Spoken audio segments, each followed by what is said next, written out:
into another Getting to Know Your Indiana Neighbor, and after the Stephen Cooper one, this is going to be a little bit normal, a little bit more back to normal. I'm still worn out from that one. You had a chance to watch that, did you? I did. I had a chance. It was very good, and I really enjoyed watching you follow him around on the walk around the Tesla plant. That's what I did. I followed him. I couldn't keep up with him. But Kenny Greenwell. Kenny Greenwell is our guest, our Indiana neighbor today, and Kenny's a very interesting individual. A lot of stories that we'll get to today, and I'm going to find out more about Kenny Greenwell than what I knew, and I hope you do as well. But Kenny, let's just start by your upbringing. Tell us a little bit about where you grew up in Lagodi and who your parents were and what they did. Okay, my dad was Pat Greenwell. He was from the kind of West Lagodi, Candleburg area, and my mom was, of course, she grew up on Williams Dairy. If you, like in front of your house, you live on Walker Street, and it goes and connects into Williams Street there by Jack Butcher. And so my mom's grandfather and grandmother was named Williams, and she was Walker, Elizabeth Walker. Okay. So that's why those two streets are named there. And they, my grandpa and grandma lived just on the hill where Joey McAtee's just got that house, I believe now. And so when I was born, we were down in town across from Jones's on Southeast 1st Street, I think. The house is still there. It's if you take a ride and go up by what used to be your home place. East Washington. It was the first house on the left there. So I got in the 1950 census at that location. And we were there probably till I was about 3, and my grandma had cancer, and they knew she didn't have long to live. So we moved up with them so that mom could take care of my grandma.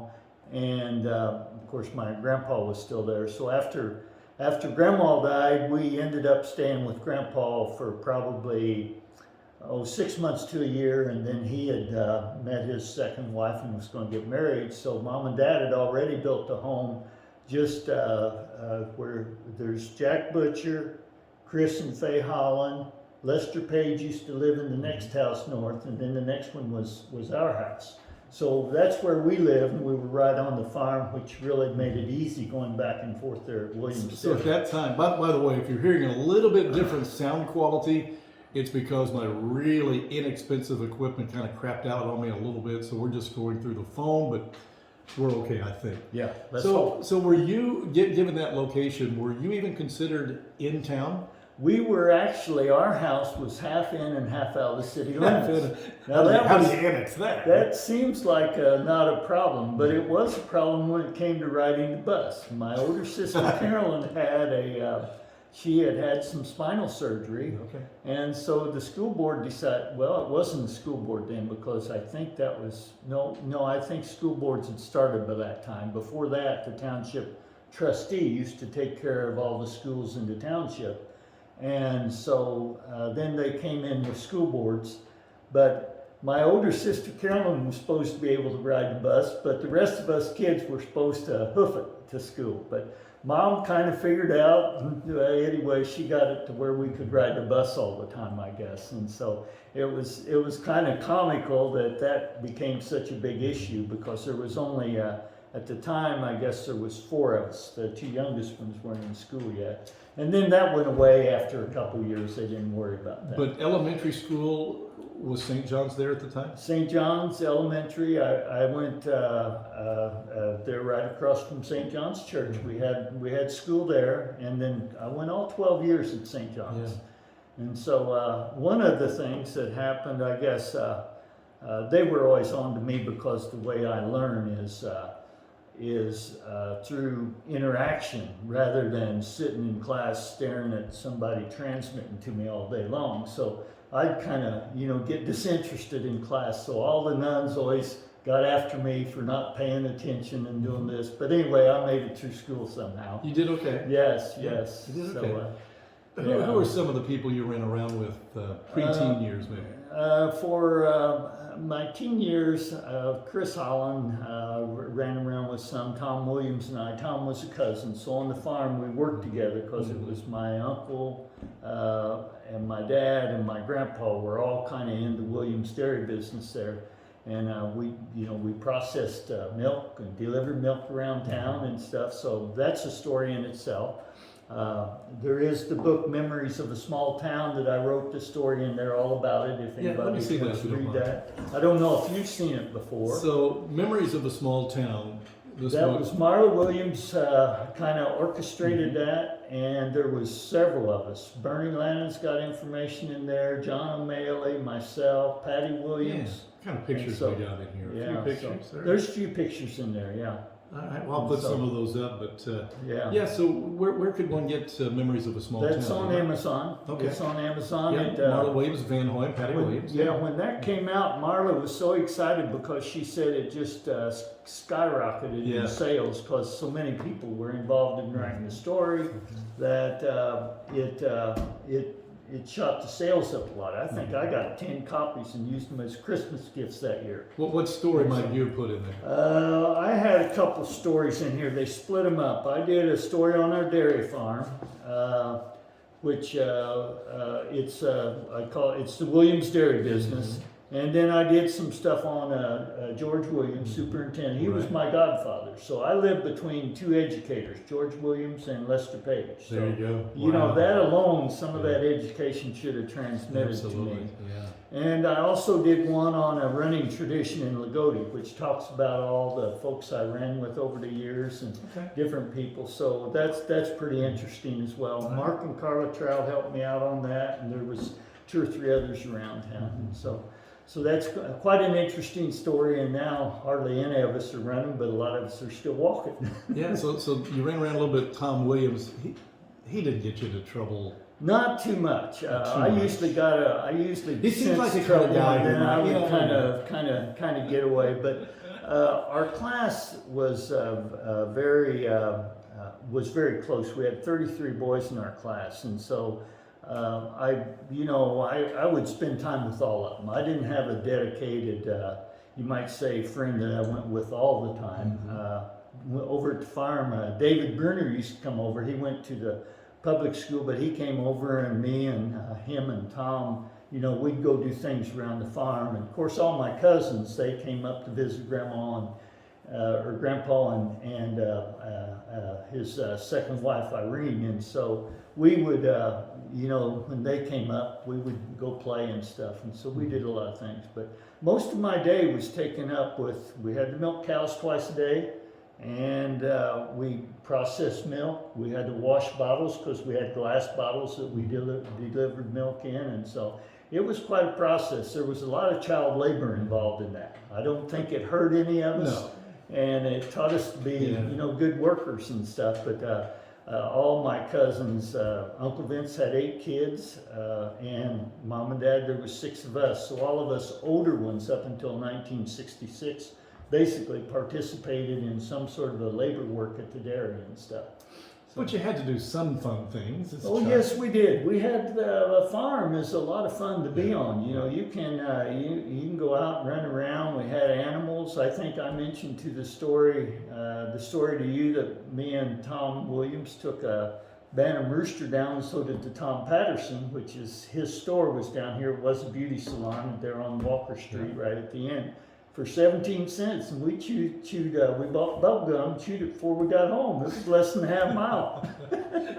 And your family knew that you sold this rooster? Oh yeah, because the rooster had killed a couple of our little Bantam chickens, and so me and my sister Sue were all upset. And Mom said, "Well, I just sell that rooster, get rid of it." So me and Tom decided, well, we take Mom up on it. So when we got back, she said, "Well, what'd you do with the money?" He said, "Well, we bought bubble gum and chewed it."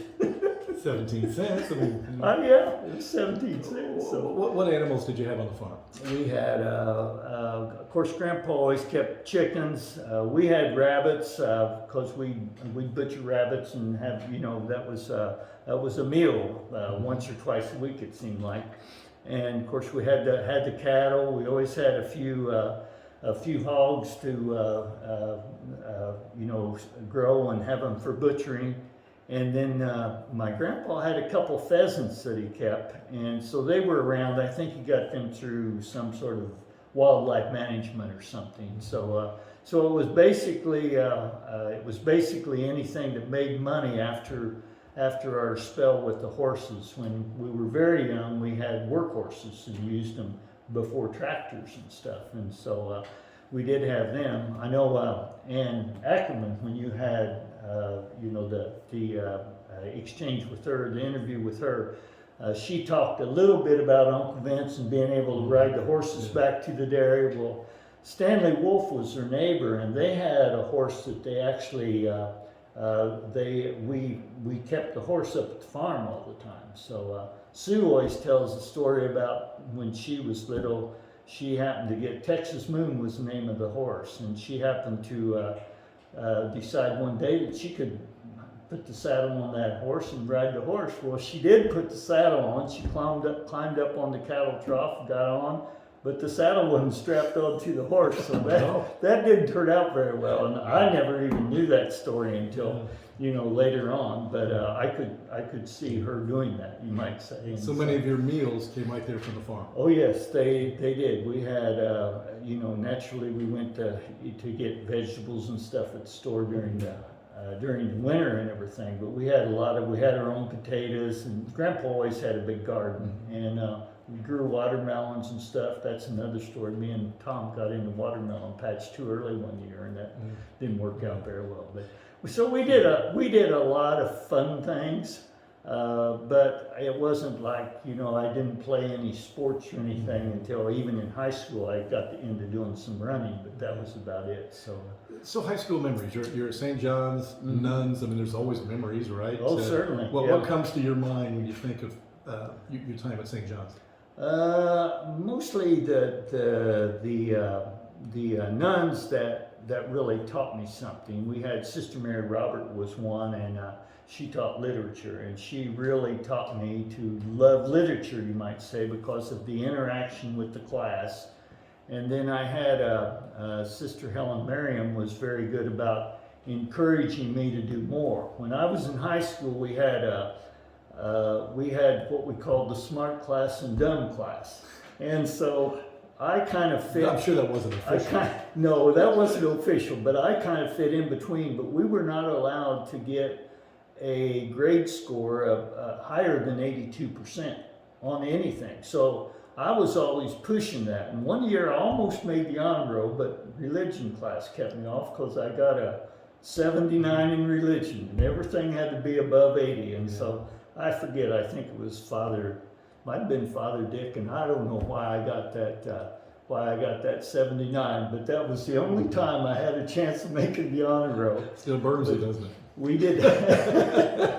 No, but the grandkids get a kick out of it when I tell them about my challenges and stuff in school. So all in all, it worked pretty well. We had the one thing about our part of the class was when we had Latin. Of course, as a server, you memorize Latin for Mass, but we studied Roman history rather than taking Latin itself and being able to, speak in Latin, you might say. So that was really good because we got to learn all about Roman history, which stayed with us more so than what I think we would have learned had we took Latin, because unless you use the language, chances are you're not going to remember that much of it. And so that was probably a good thing about it. My subject matter, one thing I'll remember, I was planning on going to Indiana State, which is where you went, right? It was. So I was trying to take, I think going into senior year, I had a algebra and I could get into advanced algebra, but I still missed some from the other class that had the normal basic algebra. So I went to see Father Lex, and he was our counselor, and I said, well, Father, I'm kind of concerned here. Sister Helen Merriam says that I can handle 7 classes and not have a study hall, because I had the farm work, so I needed time. And I said, I'm thinking about taking advanced chemistry and advanced algebra, but it's too much. Maybe you can help me decide which one I should take and not worry about the rest. Father Lex goes, Kenny, don't worry about taking either one of them. You go to the Glee Club. And so he made my decision real quick for me. I thought, well, now, I can't even sing. How am I going to go to the Glee Club? So I always get a kick out of that. But that's what you did? No, okay, I stay away didn't. from it. I went out and I decided to take advanced algebra and not worry about chemistry. Yeah. Wonder what his thought was behind that. Pardon? Wonder what his thought was behind that advice. Well, I think he didn't want to make a decision Oh, for me. okay. He just All right. wanted to help me make my own decision by throwing the Glee Club out there. There was only girls at the time in Glee Club. You know, back then, boys did some things, girls did others, and we didn't do a whole lot of mixing. And so he basically threw that at me, I think. And Father Lex was good about throwing different things at students to get them to make their own decisions, I think. What was at St. John's in those times? Was the girl to boy ratio a lot larger? The boys, we had 33 boys when we graduated, I think, and 22 girls. Oh, more boys. Mm-hmm. All right. More I thought boys. the other way around. For some reason, it always seemed like to me that all the classes had a few more boys. Now, I don't know if that was the case or not, but it seemed that way to me. And you graduated what year? In 66. 1966. Mm-hmm. So in 1966, you had to make a decision as far as what's next. I know you said you wanted to go to Indiana State. Mm-hmm. That's what happened, right? Well, I did. I really wanted to go. I really wanted to go in the Navy because Tom's brother Jim was 4 years older than us, but he was kind of on the farm. He was kind of our mentor, and two of his classmates, Skip Wenzel and J.B. Jones. J.B.'s got the headstone out there at St. John's Cemetery down there all by itself. By itself, yeah. I wondered about that. Those guys went in the Navy right out of high school and got out on their 21st birthday. So I thought, well, I want to do that. But Mom was pretty adamant about, no, you need to go to college, be like your Uncle George and get a good education and stuff. And so I thought, well, I'll go and try. And of course, I was concerned about the money because we didn't have student loans and things like that. And I guess it was in March. There was 6 out of my class: Bobby Allen, myself, Dan Grafton, Greg Brown, Chris Holland, and Mike Smith. We all decided to join the Navy. There was 6 of us decided to join, and we could go in delayed entry. So Mike waited a couple more months than us, but 5 of us went in at the same time in August. And that was not a good day when I went home and told Bob that I was joining the Navy. You just went home and told Mom. Yeah, I went ahead and joined and said I do before I went and told her, because I thought if I don't do that, I probably won't be able to join the So at Navy. that time, you didn't set foot on campus in Indiana State? No, I went a year there. You went 1 year there? Yeah, I went 1 year there, Okay. which was good because it laid the groundwork. I graduated 21 years after I started. Is that right? There's a plaque up there that proves it. It says Ken Greenwell 1966 to 1987. So, that's something. And the students, it's in the technology building, so it's in an area where the students going to study. And so that's a big deal. They can look down and say, oh, this took this guy 21 years, so I know I can do it quicker than that. It'd be interesting to know how many people did look at that and say, what? What? It took this guy 21 years to graduate? They probably think, is he a professor? Yeah. So 1967 then when you went in, probably, right? Yeah. Middle of the Vietnam War? It was. I ended up being an amphib sailor, which we hauled the Marines. The idea is like D-Day, getting the Marines to the beach, and so I was on what we called LSTs, which ran up on the beach, bow doors open. So in Vietnam, we used those things to deliver supplies upriver. And once we started upriver, we were sitting ducks, because if a mine hit us or anything, we'd be blocking the whole river, you might say. So we would load up either in Saigon or Da Nang, depending on which area we worked at, and we would haul bullets, sea rations, beer, you name it. We'd haul all kinds of different things and take it upriver, and we'd run in at high tide. We'd run up on the bank. They'd unload. That made us lighter, and then when high tide came in again 12 hours later, we would be able to back the ship off and go on back out then. Because it took us a couple hours to get up to some of the bases sometimes. Those rivers were big and wide, like the Ohio, you might say. Yeah, and your mother had to have been scared sick not knowing. Well, it was funny. You know, I came home from boot camp. She said, "What are you going to do?" I said, "I'm going to damage control school." "What? What's damage control?" I said, "I don't know. I'll find out after I get there." So I went to Philadelphia and did that, and it was really good for me because in damage control, it's like fire department consequence management of wrecks and things. You try to limit the damage and try to keep the ship operating. So we took care of firefighting systems, pumping systems, all the watertight doors and everything. And there was a lot to it, but I learned all the systems on board ship and everything, which was really helped me out later in life. I've used a lot of that knowledge as I've gone through life, and especially through crane work and stuff. Where did you boot camp? We went to Great Lakes. Greg Brown was the only one of us. He got to go to San Diego, and then he went to Key West for 3 years as an aircraft electronic technician. Me and Ruth stopped on the way back from Florida and talked to him here about 2 years ago, and he says, "You know, I was pretty lucky." I said, "I guess you were, you know," because he ended up there, and then he went up to New Jersey, I think. So, Great Lakes is where? Great Lakes is north of Chicago. I guess it's north of Chicago. It's pretty, they have a training center there. Mark Sims is he's had a drill instructor time up there, and so it's always funny to hear his stories, because I remember being in the company.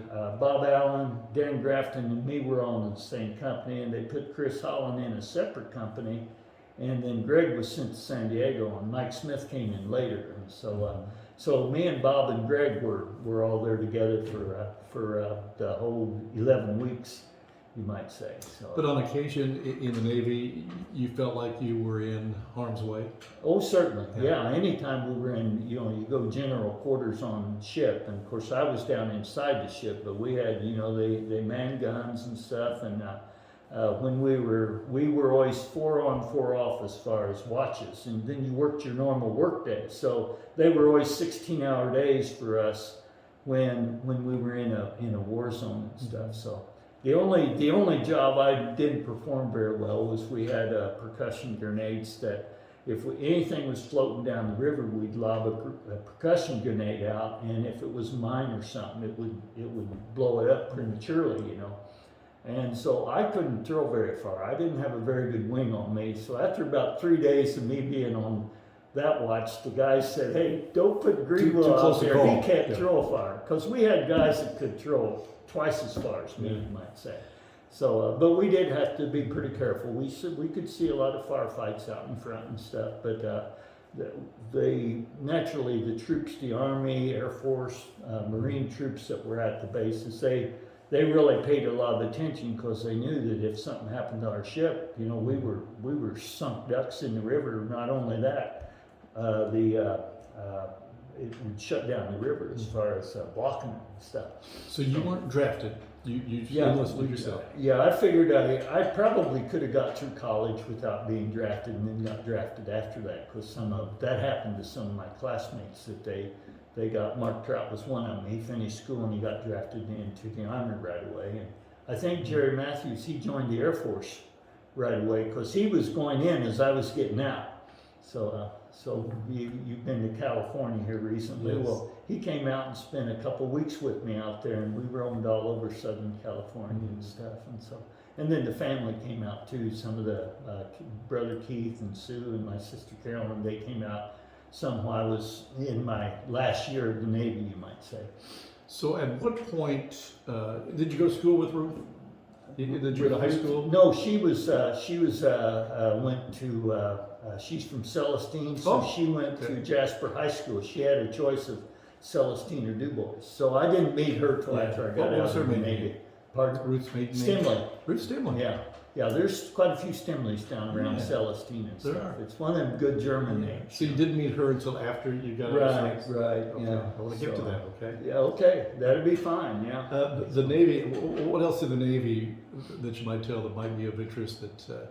We got, after we was on, after we were in the war zone 2 or 3 months, we always moved out and went somewhere for repairs, either the Philippines, back to Guam. Guam was our home port, but we seldom seen it. I think only seen Guam a couple times, but we had to plan on all the repairs the ship needed because, you're running a ship 24 hours, hours a day. It's like a car. You got to go in and do maintenance. And so, we would go to Taiwan, Okinawa. We would go to Hong Kong because they painted the ships there. Those folks from Hong Kong would go out and you would have the ugliest looking ship, and they'd come out and they'd paint that ship, and 24 hours later it just looked really good. But it didn't last long. It only lasted about 2 months before you looked bad again. So. I know your experience might have been different than those on the front line, but I'm just curious. What were your thoughts of the Vietnam War? When people came home, obviously weren't necessarily celebrated. There wasn't a victory there to celebrate. What were your thoughts of the war? At the time, we knew about it, but once you sign up, you have a job to do. So it was to finish the job. Now I know that it was kind of a big mistake all the way around, just like the Iraq War, you might say. But at the time, we didn't know, and our parents and even I know that with the president and the Secretary of Defense and stuff, they were trying to stop communism, and that was the battleground they chose, you might say. And of course, learning more about Ho Chi Minh, I think the whole thing would probably not have happened had they not let France kind of retain control of Vietnam, because it was a French colony, and after French went through World War II, they wanted to kind of maintain it, and Ho Chi Minh kind of worked on getting them out, and the U.S. stepped in. So that was, there was some politics in there, but yet there was a lot of fear about, communism is spreading and we got to stop it. And so, and we didn't know, like with East Germany and West Germany, we didn't know what 40 years of repression actually did to a society until the wall came down. And then we could tell such a big difference between the East Germans with an open capitalistic economy versus the repressive communist regime. And so had we had 20 more years of knowledge, things might have been different. But how often, especially being on a Navy ship, how often were you able to communicate with family back home? Just by letters. That was it. We would get in port, and I might have 3 or 4 letters waiting on me, and I would probably write 2 or 3 letters a week back home. They would be short ones. Sometimes I griped a lot, I think. And my mom saved every one of them things, and so did my sister Carolyn. She saved a lot of letters, and somewhere they're sitting in a box at home, I think. Yeah, it'd be hard not to gripe. Yeah, that's true.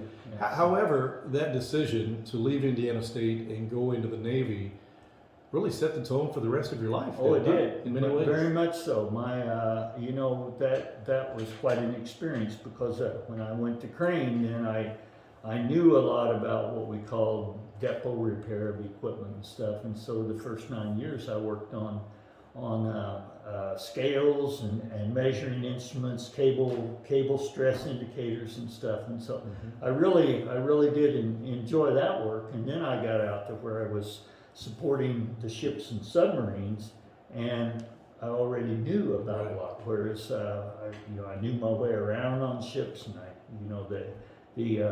the pecking order of the Navy, the enlisted and the officers and stuff, and that really helped out a lot. And so I was traveling back and forth to DC quite a bit, and ended up I received a job offer out there, and I got to thinking about it. I went in and I talked to personnel, and I thought, that would be risky for me to go out here and have 1 year of college. And I had took some other, and so that's when I decided to go back and finish up my undergrad degree, and got done in '87.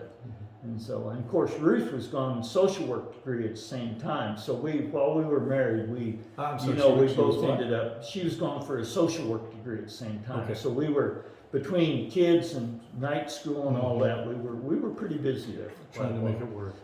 Yeah. So what year did you leave the Navy? 71. 71. All right. Yes, I went. We had one other thing we did in Vietnam. We were a floating hotel for the gunboats for about 3 months, and boy, we was a ragtag outfit after that 3 months was over with, because you could only make fresh water. I think it was 50 gallon every half hour, but with laundry, drinking, cooking, we had to take saltwater showers. Our clothes were washed in salt water, and we looked pretty bad after 3 months. And what did you call it? A floating hotel for the gunships, the guys on the gunboats like John Kerry and stuff that they would patrol the rivers. Well, they'd be 12 on, 12 off. So we gave up our racks, at least some of the ship did, for them to sleep, and they moved down into cargo deck. The sailors did, so that they would be able to come in and get some rest and stuff. And then we tried not to do noisy work, because those guys needed to rest. So that was really quite an experience for that. And I guess we probably had one more river experience before I came back and decommissioned another ship, because I had a 18-month tour there is what that was. And we decommissioned another ship, and then I got on almost new ship, the USS Cleveland, and I thought I was in heaven there. That was like going from a Ritz-Carlton. Yeah, that was like going from the